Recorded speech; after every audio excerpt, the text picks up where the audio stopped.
3 آیتیں تبدیل ہوئی. آج بیان یہ کرنا ہے کہ یہ جو نماز ہے اس کی بھی 3 آیتیں تبدیل ہوئی. سب سے پہلے بیت اللہ کی تعمیر کی ہے حضرت ابراہیم خلیل اللہ نے اور ان کے بیٹے اسماعیل نے.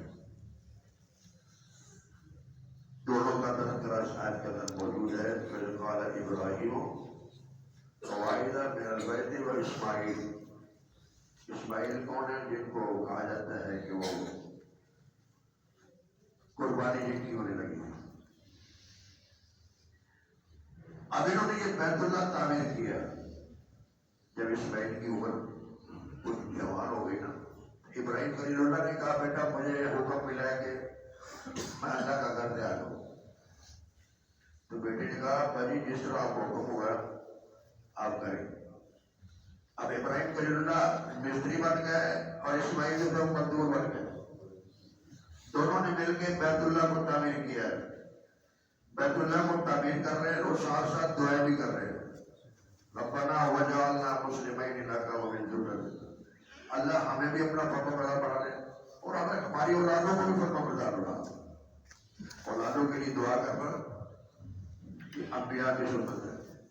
ہمیں بھی حکم ہے کہ اولادوں کے لیے دعائیں کیا کرو کہ اللہ ان کو سیدھے راستے پہ کرے. آگے دوسری آیت میں فرمایا کہ ربنا وبعث فیہم رسولا. آپ کی مسجد مکمل ہو گئی ہے، بیت اللہ مکمل ہو گیا. دعا کیا کی ہے؟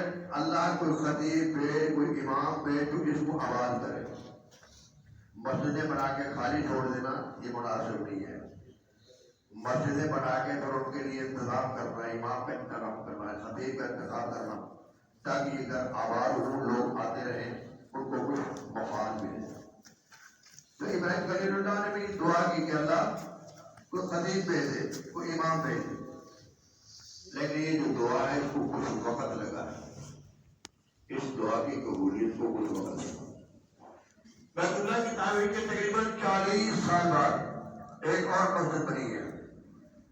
وہ کون سی ہے؟ بیت المقدس، جو آج یہودیوں کے قبضے میں ہے. اور یہ کس نے بنائی ہے؟ حضرت سلیمان علیہ السلام نے. جن جو تھے یہ مزدوری کرتے تھے اس مسجد کے اندر ہی. جنات جو تھے مزدوری کرتے تھے.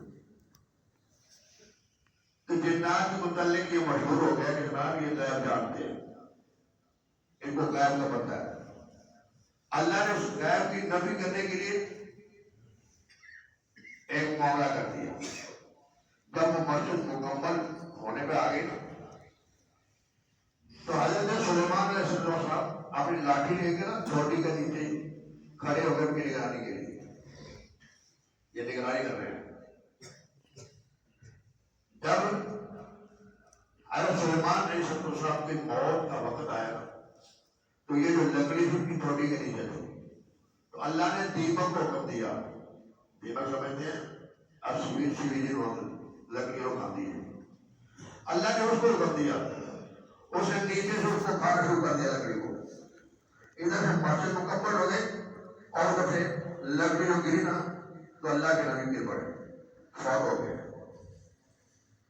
تو جنہوں نے اس وقت کہا فلما قضینا علیہ الموت ما دلهم علی موته الا دابۃ الارض تاکل من سأتها فلما خر بین الرجل اللہ تعالی یعلمون الغیب ما لبثوا الا قلیلا.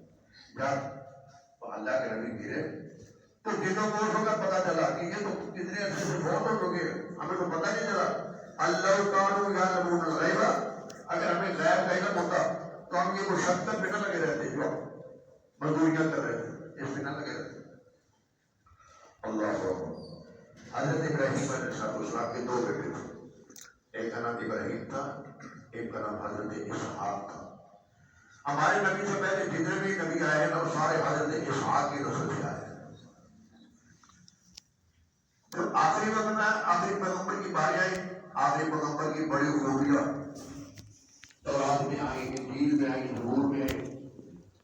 تو یہ جو ہے نا اہل کتاب پہلے کی بھی عمل میں نہیں بڑھتے تھے.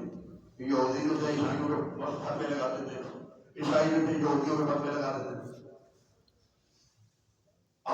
نبی صلی اللہ علیہ وسلم تشریف لائے تو یہ حضرت اسماعیل کی نسل سے ہے وہ دعا مکمل ہوئی ہے جو بیت اللہ کو تعمیر کیا جا رہا تھا تو دعا کی تھی اس وقت دعا میں حضرت اسماعیل تھے.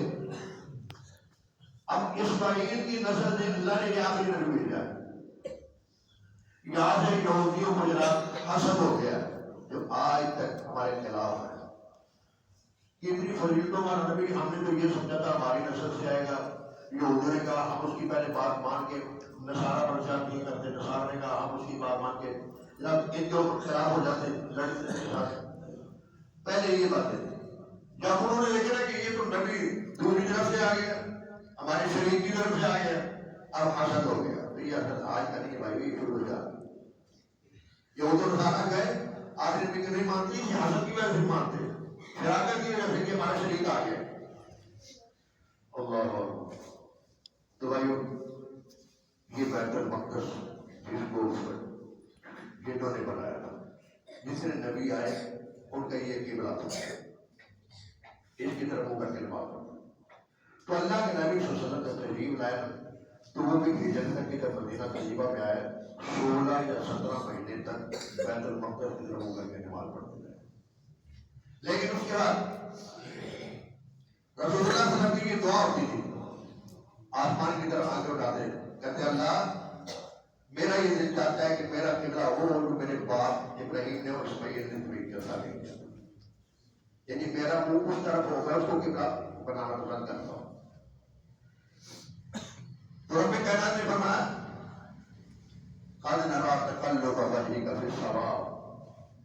اے میرے پیارے میں تیرا منہ دیکھ رہا ہوں آسمانوں کی طرف تو دیکھ رہا ہے تیری خواہش ہم سے پوری کر دوں گا. کچھ دیر کے بعد حکم آ گیا فول وجہ کا شطر المسجد الحرام مسجد حرام کی طرف منہ کر لو. نماز کی سعودیہ کے اندر ایک مسجد ہے جس کے اندر صحابہ کرام نماز پڑھ رہے تھے. جب یہ حکم آیا تھا اسی ایک ہی مسجد کے اندر ایک ہی نماز کے اندر لوگ نماز پڑھ رہے تھے. پہلے وہ قبلہ سے بیت المقدس کی طرف نماز کی حالت تبدیل ہو گئے بیت اللہ کی طرف. اس لیے اس کا نام ہے قبلۃ عین.